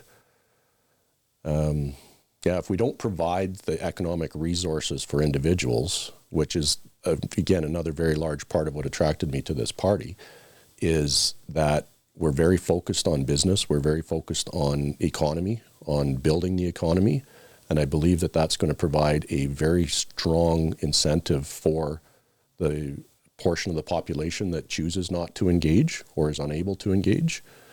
And simply you create that atmosphere where there is so much economic potential and so much economic energy of an area that everyone drives to participate in it. Your tax dollars go up, your tax rates go down, and everyone has a better standard of living. And that's really what we're here to provide, is to do away with the poverty through economic development and economic growth. I guess you can speak to the environment from a perspective that a lot of people don't have the advantage of, because not only are you educated with, I guess, some of that, but your profession by nature with environmental, is it reclamation? Am I accurate in saying that's that? One of the things that we do, yes. Yep. So with that exposure now and the impact on environment, some of the cleanups you've had to be involved in, and maybe some of the elements that caused the reason for you to have to go in and do the cleanup, what do you cherish and what do you hold value to when it comes to being environmentally responsible, and how we should maybe move forward with making sure that we do stay aware and hold environment near and dear and be responsible as a human species kind of Absolutely. I think for the most part, Canada, again, based on my traveling internationally, Canada's in an exceptionally good position. We talked about me being proud of the oil patch from an environmental perspective. I think beyond that, we have done very well as far as recognizing, and you and I talked about this beforehand. Look at where we live. Look at this beautiful, gorgeous, wow. And people pay tens of thousands of dollars to travel across the planet to see these things. We're living right in the middle of it. This is a fantastically gorgeous place. And I think that in itself, the ability for folks to get out, to appreciate it, to understand it. When you go on the hiking trails down in Tumbler Ridge, do you see anyone leaving candy wrappers? Do you see anyone leaving pop bottles, anything of that nature?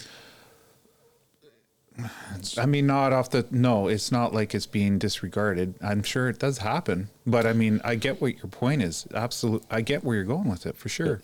Yeah.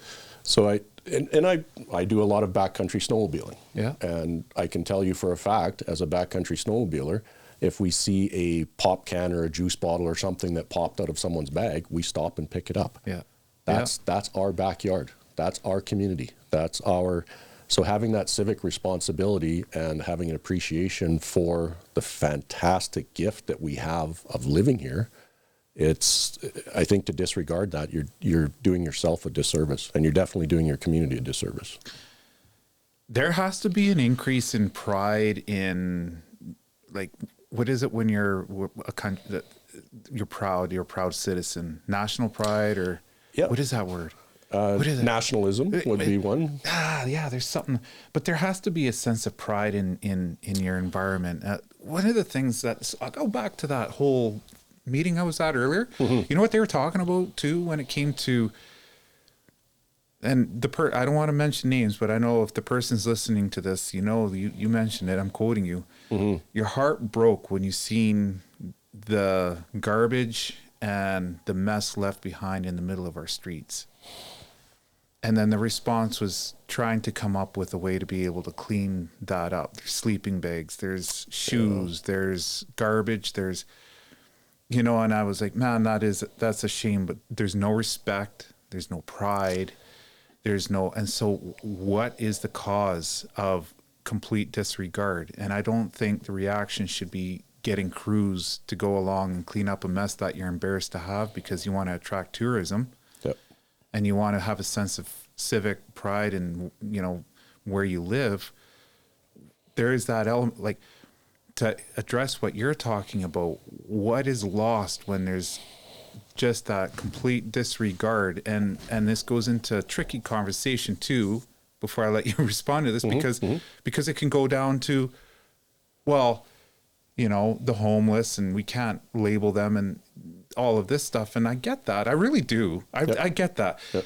But what is that element that is causing that very messy disregard for things, and how do we address it? Like, how would a guy go about saying, you know what, I'm proud and everybody's got the shiny, clean streets, You do ask the hard questions, don't you?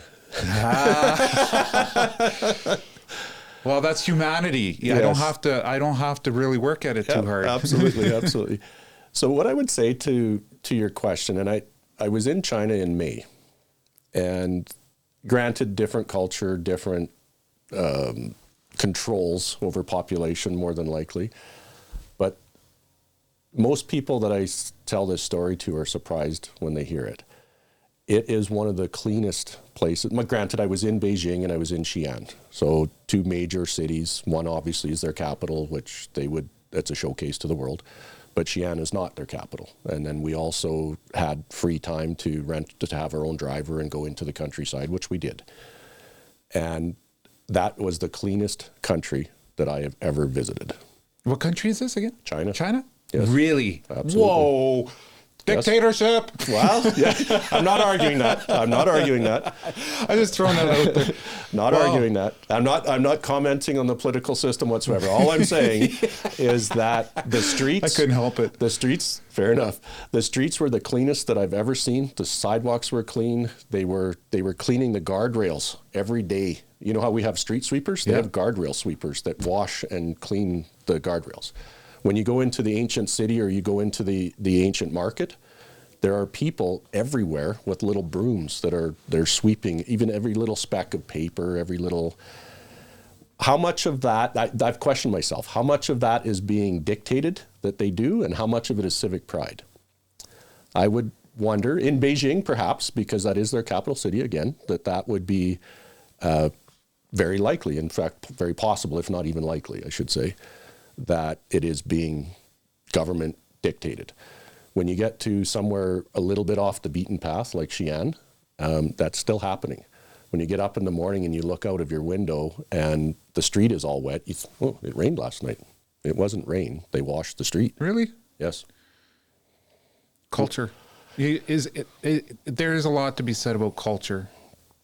And I didn't have enough opportunity to fully understand. I wanted to understand, but I didn't have the opportunity to have enough conversations. English is not well spoken there, and my Mandarin is essentially zero.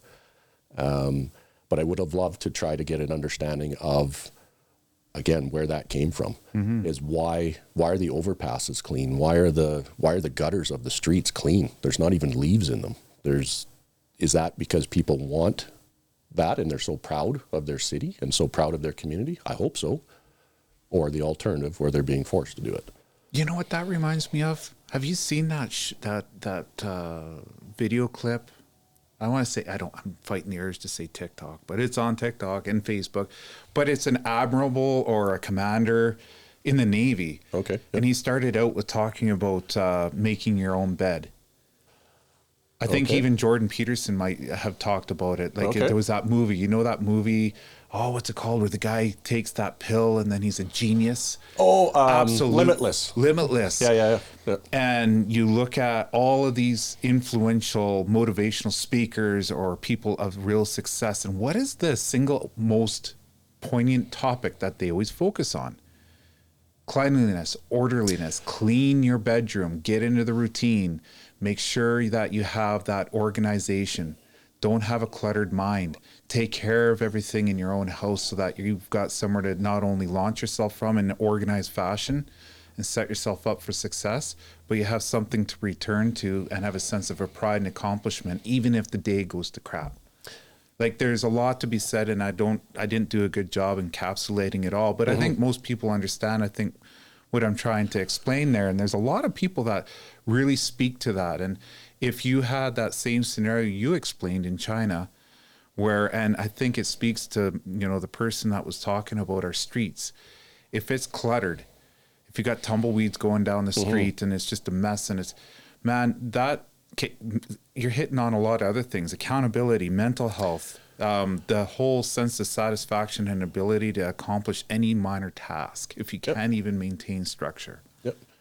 Well, and then the other thing is to restore that civic pride. So if you're walking across the street and the tumbleweed is there, let's pick it up rather than just wait and for someone else to do it. Absolutely. It's take responsibility for our own communities and do what we can to make them better.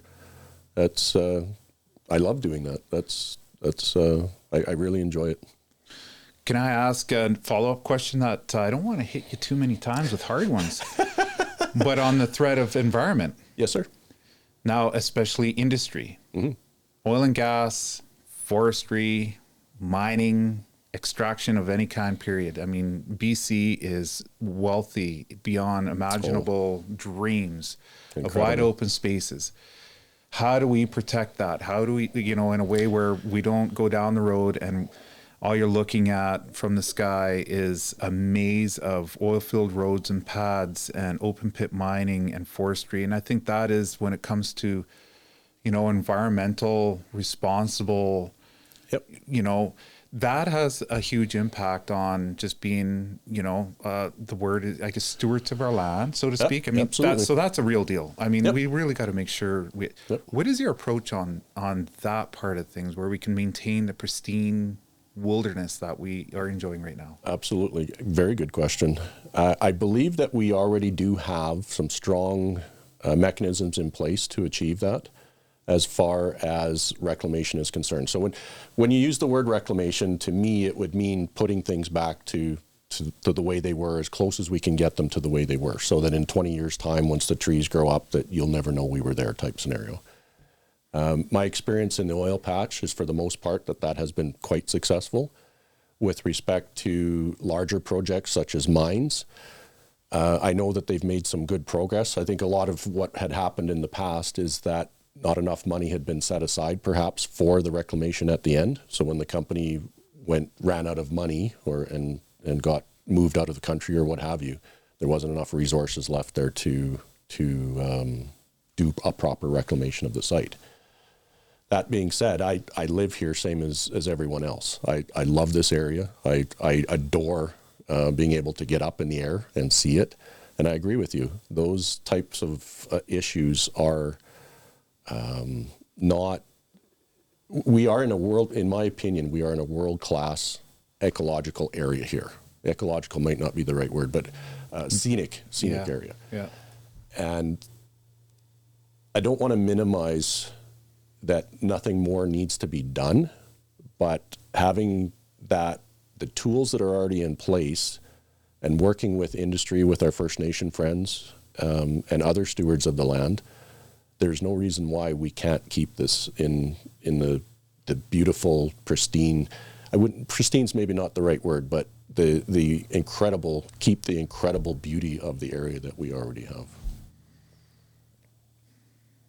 So I use that, and I'm going to wrap the last two questions up with reiterating what do you hold dear when it comes to environmental and close to you, with the experience you've had and everything. How do you encapsulate that without, because you're going to have checks and balances, aren't you? When it comes to a lot absolutely. of that kind of stuff, like absolutely. There must be in your experience where you can go, you know what, if I was in a position of any kind of influence, mm-hmm.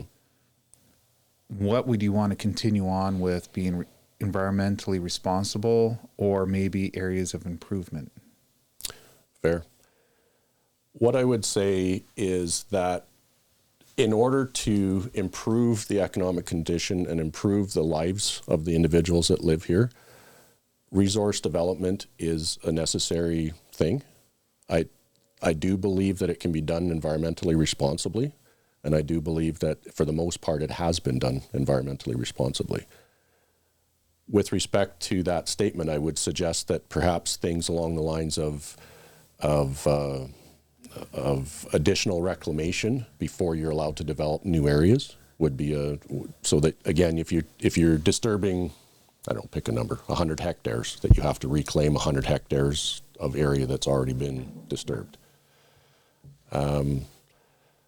That in line with, again, providing a very solid base from which, and value adds too, actually might be another very good one. So for instance, instead of reclaiming a large pond, maybe there's an opportunity there where we can turn that into a recreational area. Maybe we can turn it into a value add for the community, a fishing, to stock it with fish type scenario. Create more of a natural habitat to it, and a watering source for animals. I think we have some very intelligent and very dedicated people that work in the environmental industry, and listening to, and again, our First Nations partners, make sure that we're listening to all of the stakeholders and make sure that we are providing that best opportunity for the individuals that live in it, all of the individuals that live in this area. Now, we were talking about Indigenous and there's reconciliation, which is a big thing right now that we got to make sure that we include into a conversation of this importance when it comes to being an MLA. Mm-hmm. What is your position on that? Like, what is your, like, not position, I guess position, approach, like, yep. How are you going to address and include and be a part of that whole, I guess, topic? Yep, absolutely. John, I'm sure you're familiar with his background and his history as far as the ministries that he's held. Yeah. Again, not to release a platform item early, but he actually does have a very interesting item that will be coming along that is going to go a long way to providing that reconciliation and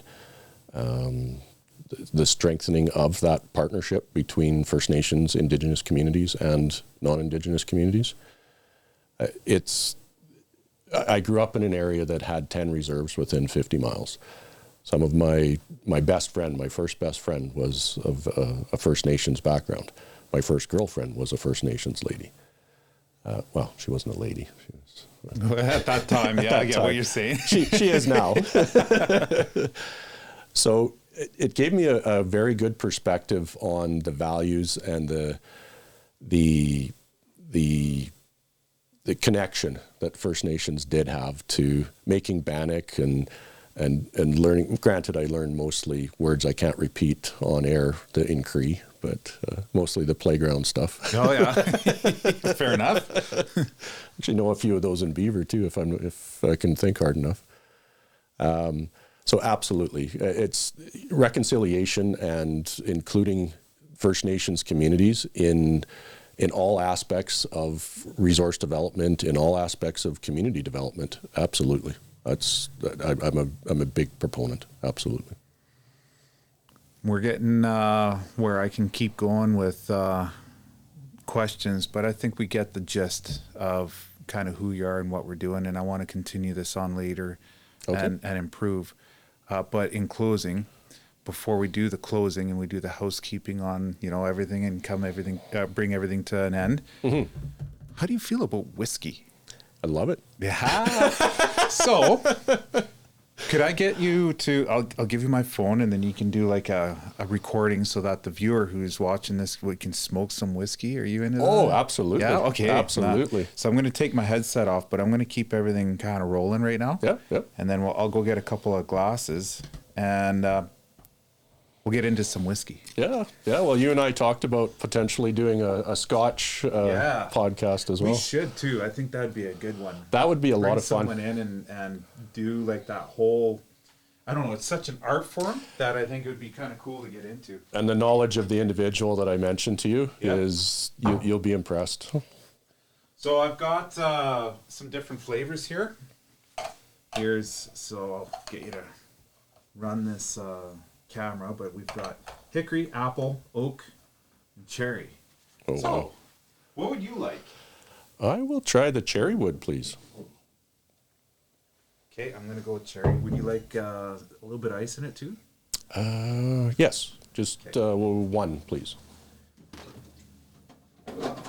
So I've got these things here. They're high class. The little balls. big, so I'm sure like the guys out there that are watching this that are whiskey enthusiasts are just screaming. They're like, we're just ruining the whiskey. But guess what? I don't care. Yeah, it cuts a wee bit of the sharpness out. It does. So these are nice rounded. Yeah, they're Ice cubes. fantastic. They're pretty cool. They are. I have those. Not the exact same ones, but I do have the round ones as well. I want to try and get the ones that are pressured. So you can put the water in there and then you pressure it up so that you don't get the, how this has got the milky look? Yeah. These are clear.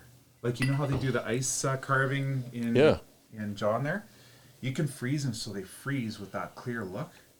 Like really ritzy. I have to check. There might actually, I might have one or two of those. I have to check. That might be something I could drop off for you. Tell me when to stop here. Sure. That should do her, sir. Okay. So this is 40 Creek I'm pouring right now. Nice. I'll do the same. We'll finish the bottle off. Sure. Okay, there we go. So when we're smoking this, because, the ice cube, it does dilute the whiskey at the end of the day, and it changes the flavor. But what else it does too with the smoke is it keeps it cold.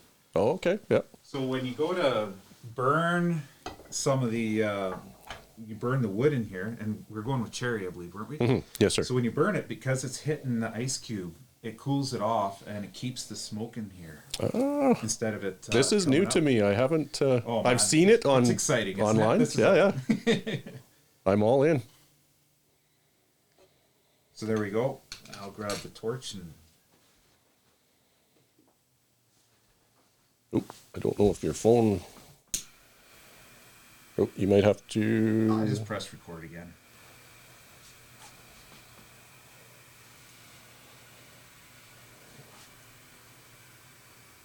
You're recording there? I am now, yeah. Okay. It all works. It's all good. Technical difficulties. Yeah, that's part of the course. Soon enough, I'll get to the point where I'll have like cameras absolutely everywhere. I'll have AI controlling it. It'll just be... And you'll have little guys running around Yeah, helping, absolutely. manning everything. That would be cool if I got a team. Oh, wow. Oh, man. That is smoke. So Look there at you that. go. Yeah, isn't that kind of cool? So we'll let that sit and you kind of give her a little swoosh like that. When did you start doing? How long ago did you start doing this? With the smoker? Yeah. I think I got this last year for Christmas. Wow. And I started doing it, well, of course, anytime someone come by. Yeah. But just recently, I think I've recorded this a few times, like in an actual That smells episode. amazing. There you go. Now, I'll wait for you. For sure. Sounds good.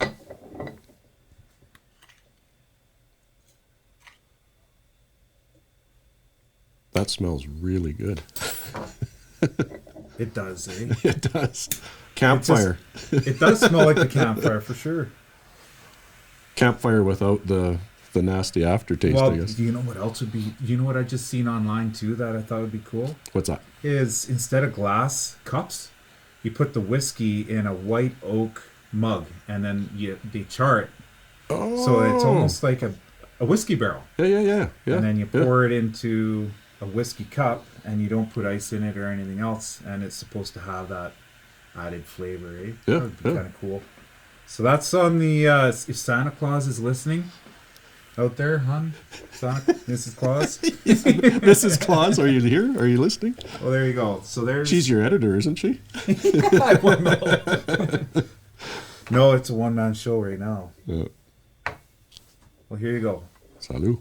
Salud.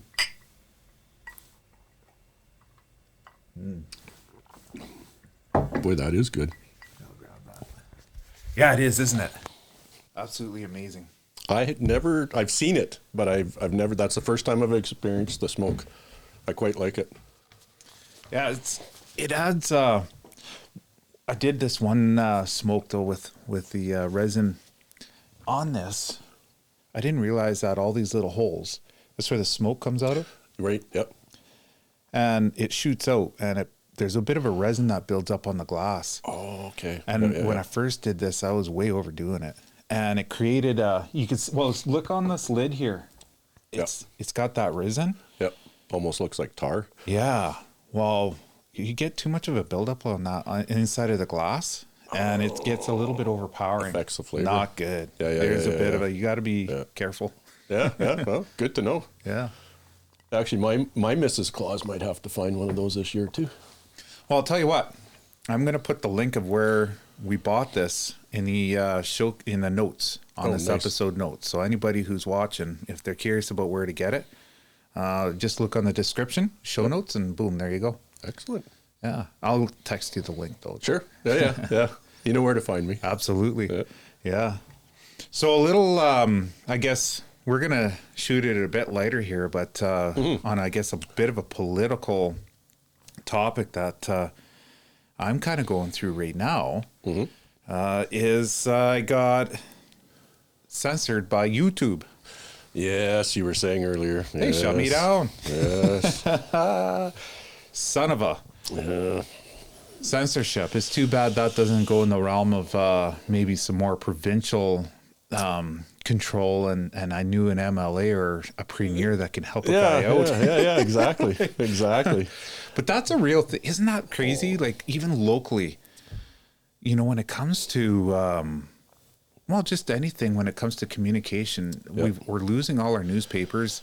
Yep. We're losing the ability to be able to communicate and get some of that information out. And the venues we do have are on other people's platforms that have overwhelming control and feel like they can censor, which I get is their platform, and they're trying to adhere to governing and organizing bodies. But that is so, there's a bit of a narrow, That's I feel we're on a bit of a slippery slope when it comes to something like what we're experiencing right now. So do I. You and I spoke of this before we went on air, and I honestly don't have a solution. I wish I did, but I share the same fears.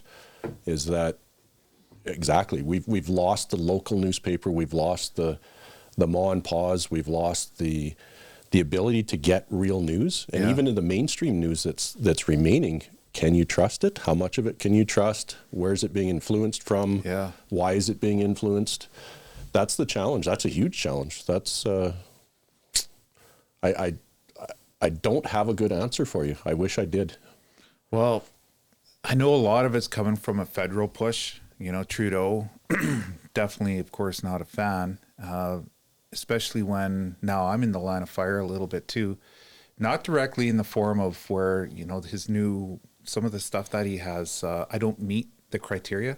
I think you need $10 million revenue to fit in where now I gotta. You're not big enough yet. No, I'm not. They're easy to squish me through, like shadow banning, right. Or hey, this guy had a doctor on his YouTube page, and blink, you know, they delete the episode, and now I'm in the penalty box for a week. Yeah. So I mean, that it's easier to control the little guys like me that way, but man, where's it going to go, and how far can this really? I mean, the timeline of where this can potentially go, and how extreme where this can go is concerning enough to where you don't want to be dismissive. Yes. But then you also don't want to turn it into something that it isn't, and you don't want to fearmonger. You want to, like, so there's I think trying to have, you know, awareness and critical thinking in a way where you stay level-headed and manage it the best way you know how, because where is this going? And the unknown is the scary part. And what's even more scary is the potential for where this can go. Yes. And you don't want to get down that rabbit hole, because what is the reality of it? And let's keep it within the checks and balances of, you know. Well, information is power. So why is it being controlled? Who's controlling it? Yeah. And how do we keep from being put under that thumb? Well, Google just, I think it was a week or two ago from today's recording, agreed to pay the federal government their $100 million or whatever it is to the Canadian government for the news on Google. Really? I missed that. I should bring that up. Actually, why don't I do that? You know, I missed that. The listener, I'm sure, would appreciate some of this fact checking. Yeah. Google. I'm very good at keeping up on international news, but I'll have to admit the odd bit of national or even local news does sometimes get past me. Okay, so I'll slide this over. I just Googled on the top here, Google pays for Canadian news, and the result is Toronto, Canada's government said Wednesday it reached a deal with Google for a company to contribute 100 million Canadian dollars annually to the country's news industry to comply with a new Canadian law requiring tech companies to pay publishers for their content. Wow. That's opened a door for Google worldwide. Yeah. Well, absolutely. So what's your take on this then? Like, what do you take away with this little bit of a news clipping here? I'm torn on it. I like the idea of resource or money coming into the Canadian news industry. I do. I quite like the idea that we retain a self-sufficiency from international sources, or particularly the mega large sources that are south of us. I do struggle with it being imposed the way that it was, though. I struggle with that part. What about it? Struggle with the fact that we're being, well, anything that our friend Justin does is not, I'm not a big fan. So, you know what I find absolutely amazing? How they're able to go find the resources to be able to control news and content like this, but they don't have the wherewithal to be able to actually affect the real damage here when it comes to kid porn and all the stuff that's happening online that has got some real bad stuff. And like, what the hell? Yeah. How come, you know, myself, a podcaster who has a doctor on that, seems to have a disagreement with government is shadow ban and so easily controlled when you have an industry of sex trafficking, human trafficking, you know, all the stuff that's going on that is like got some dark underbelly that nobody really wants to talk about. Yeah. What the hell? They don't score the political points the way they would by controlling you. I mean, why not though? Why Exactly. not? Why doesn't that score the political points? If I was a politician and I can say, look at what we just stopped, would that not look pretty freaking stellar? It sure would to me. Well, You'd have to wonder. Yeah, you raise a very valid point. Why are they not doing it? Obviously, they have the resources to track. So why?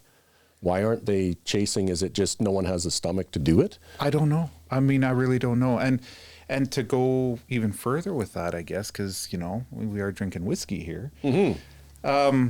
Very good whiskey, by the way. Thank you. I got more. Well, we finished the bottle. I don't know. I do have a Christmas party to get to. Yeah, we'll top it cool. But, you know, when it comes to, you know how some people, like, they just don't, they're worried about the tracking and, they can see, like, the sale of personal information. Mm-hmm. Well, how come you can't apply that to criminal elements? Like, how come now the general population and companies, I mean, they're going to come at you if you don't pay your taxes, let me tell you. They're going to take and strip absolutely everything. Yes. You go fishing without a fishing license, they'll take your home away from you. Yep. Oh, my. Yep. Yeah, okay, bad boy. But then you go and you've got a criminal element out there that's completely destructive to themselves and the environment that they're in. And it's a free-for-all. What? Like... I have questions now where I'm like, okay, we're going down rabbit holes, but it just doesn't make sense to me. I don't understand. I would love someone to be like, okay, here's a very logical reason for some of this stuff. But yeah, I'm unfortunately not the guy that could give you that because I have the same question. Yeah. Well, finishes very well. Sorry to interrupt you. Do you want more? Yes, yeah. yes. Yeah. I'll twist your rubber arm. Just a sip. just a little. What I'm going to do, though, is I'm going to give you a different glass. And this time, instead of smoking some whiskey, we're going to go with rum. Sure. Some bamboo rum. It's you let me know what you like here. Okay. I'll get you a sip of it. I like hanging out here. Yeah, it's so do I. Yeah. So we're not going to put anything in this one just because I don't know, double standard, I suppose. Yeah, no. So we'll just do mix it up. Life is good. So this is decanter from Can Have Today. I got to do a shout out to Can Have Today. Perfect. Can Have Today. Actually, you know what? Is there anyone you'd like to do a shout out for? Like, as part of, I guess, wrapping things up. Where's there some acknowledgement you'd like to throw a shout out to? Anybody in particular that you can think of, maybe? Well, my riding association has worked very hard. They're amazing individuals. Cheers. Cheers to Riding Association. Yeah. And my campaign manager has done a heck of a lot of work. He's done really well. And, of course, my dear wife, I drag her into all of my endeavors in life. So she's gleefully and smilingly follows along and provides assistance. And my daughter, she's getting quite involved as well now too. So. Oh, really? Yeah, she just finished university. Finished an engineering degree at UBC. Wow. So she's that's cool to have her involved in this. Yeah. Wow, you must be proud. Oh, I'm excited. Yeah. Yeah. Well, why don't we actually take this opportunity to wrap it up? Thank you for coming out. Thank you for the time. I know, everybody has busy schedules, and we just chewed off, I think, a fairly good amount of time here. I don't know what it's going to be, a couple hours or so. Okay. No, thank you very much for having me. I've been looking forward to this. This is great. Awesome. Well, let's keep it going on the flip side. Your door's always open in 6 months, a year, tomorrow, whenever. I mean, it's always there. Excellent. All right. Well, take care, guys. You bet. Thank you. And until next time. Thank you, sir.